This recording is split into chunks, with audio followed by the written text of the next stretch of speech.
रात के करीब 12 बज रहे थे। बहू सुनीता अपने पति से मोबाइल फोन पे वीडियो कॉल बात कर रही थी और तभी अचानक उसका ससुर राम सूरत उसके कमरे में पहुंच गया और फिर उसके साथ गलत तरीके से हरकत करने लगा। और धीरे धीरे जब ये हरकत उसकी बहू ने देखा, सुनीता ने देखा, तो उसने अपने ससुर का विरोध किया और कुछ देर बाद फिर अपने ससुर का साथ देने लगी और फिर दोनों एक दूसरे के साथ 61-62 वाला प्रोग्राम शुरू कर दिए।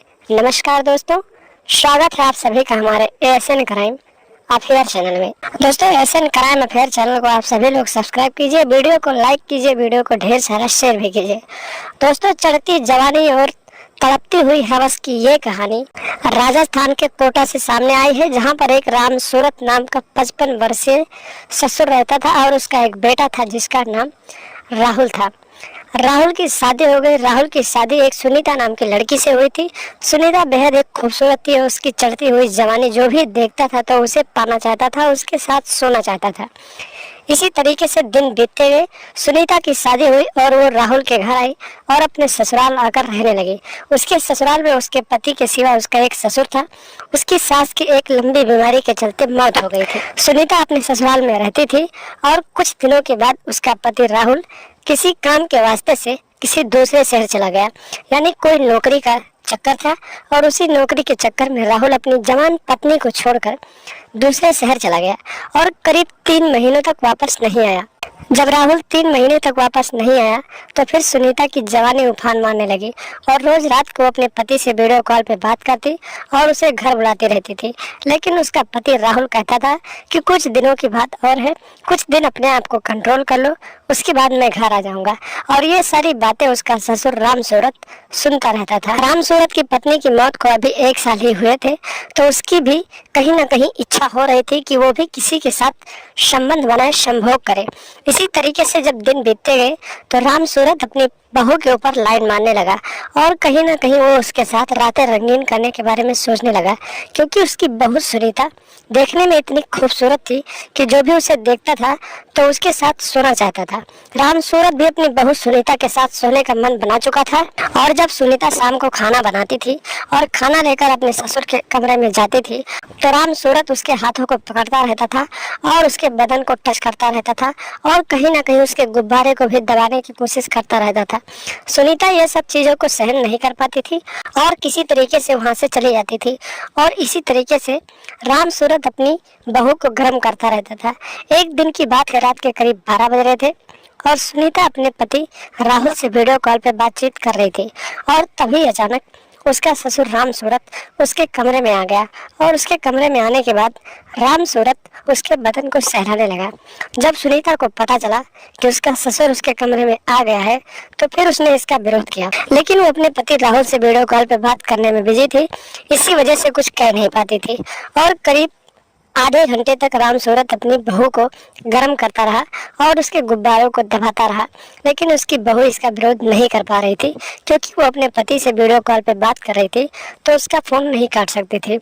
कुछ देर के बाद, करीब 2 घंटे के बाद, जब उसने अपने पति का फोन काटा तो फिर उसने अपने ससुर को बताया कि पिताजी आप जो कर रहे हैं गलत कर रहे हैं, ये जब आपके बेटे राहुल को पता चलेगा तो फिर क्या होगा। राम सूरत कहता है कि बहू, तुम जो मैं कहता हूँ ऐसा करो, तुम्हारे पति को कुछ जानकारी नहीं मिलेगी और तुम भी आजकल काफी दिनों से अपने पति को बुलाती रहती हो, तुम्हारी ये सारी बातें मैं सुनता रहता हूँ, तुम्हारा कहीं ना कहीं मन करता है तो तुम मेरे साथ संभोग कर लो, मेरे साथ रिश्ते बनाओ, जो तुम्हारा पति तुमको नहीं देता है वो सारे सुख मैं तुम्हें देता रहूंगा।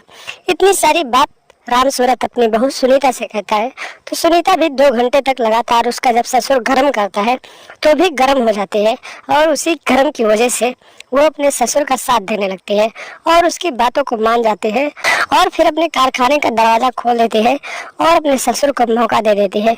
उसका ससुर 55 की उम्र में भले ही था, लेकिन अपनी बहू सुनीता के साथ इतनी जोरदार तरीके से उसके कारखाने की सफाई कर रहा था कि सुनीता को बहुत मजा आ रहा था और कहीं ना कहीं सुनीता की आत्मा एकदम तृप्त हो गई थी।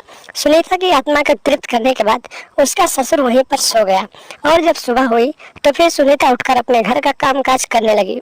इसी तरीके से इन दोनों का रिश्ता चलने लगा और करीब 5 महीनों तक ससुर बहू एक दूसरे के साथ अपने कारखाने की देख रेख करने लगे थे।